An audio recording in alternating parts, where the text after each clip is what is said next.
오늘은 많은 그리스도인들이 고민하는 주제에 대해 이야기하려고 합니다. 바로 습관적인 죄입니다. 매번 회개하고 다짐하지만 또다시 같은 죄를 반복하는 자신을 발견할 때 우리는 좌절하고 자책하게 됩니다. 나는 정말 변할 수 없는 걸까? 하나님께서 나를 포기하신 건 아닐까? 이런 생각이 들 때도 있죠. 하지만 오늘 여러분께 희망의 메시지를 전해드리려 합니다. 성경은 우리에게 습관적인 죄를 극복할 수 있는 은혜로운 길을 보여주고 있습니다. 습관적인 죄를 다루기 전에 먼저 중요한 진실을 이해해야 합니다. 로마서 7장에서 사도 바울은 이렇게 고백합니다. 내가 원하는 바 선은 행하지 아니하고 도리어 원하지 아니하는 바 악을 행하는도다. 사도 바울조차도 이런 내적 갈등을 경험했습니다. 이것은 여러분만의 문제가 아닙니다. 그런데 여기서 놓치지 말아야 할 것이 있습니다. 바울은 로마서 8장 1절에서 이렇게 선포합니다. 그러므로 이제 그리스도 예수 안에 있는 자에게는 결코 정죄함이 없나니 우리가 습관적인 죄와 씨름한다고 해서 하나님의 사랑에서 끊어지는 것이 아닙니다. 오히려 그 씨름 자체가 우리 안에 성령님이 계시다는 증거입니다. 죄를 죄로 느끼지 못한다면 그것이 더 큰 문제겠죠. 그러니 먼저 이것을 기억하십시오. 하나님은 여러분을 포기하지 않으셨습니다. 여러분의 변화를 향한 갈망 자체가 하나님의 은혜입니다. 많은 사람들이 습관적인 죄를 끊으려고 할 때 가장 먼저 하는 것이 무엇일까요? 이번엔 정말 안 할 거야 하고 이를 악물고 결심하는 것입니다. 하지만 며칠 혹은 몇 시간도 지나지 않아 다시 넘어지고 맙니다. 왜 그럴까요?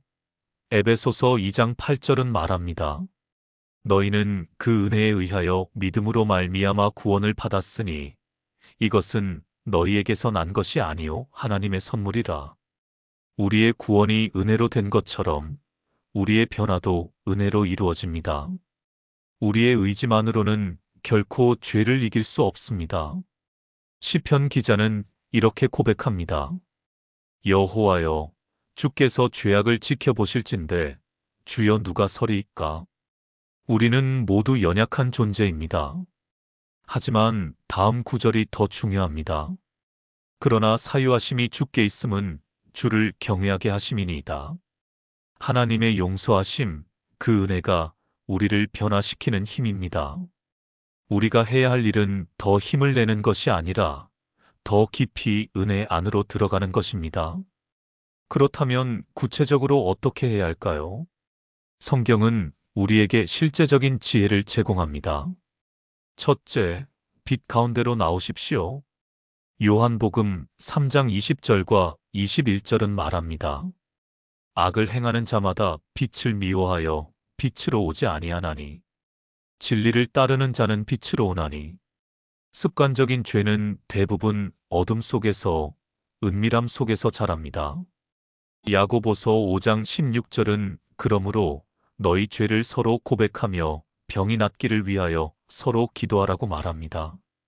신뢰할 수 있는 영적 동역자에게 여러분의 죄를 고백하고 함께 기도하십시오. 빛 가운데 드러난 죄는 힘을 잃습니다. 둘째, 죄의 패턴을 파악하고 피하십시오.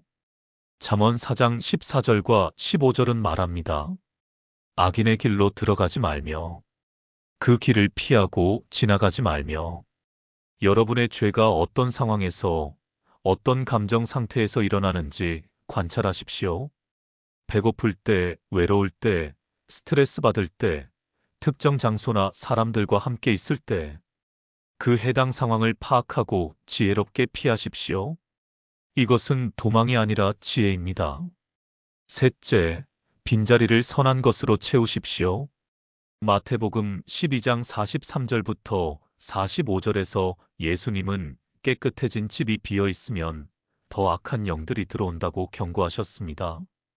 죄를 끊는 것만으로는 부족합니다. 그 자리를 선한 습관으로 채워야 합니다.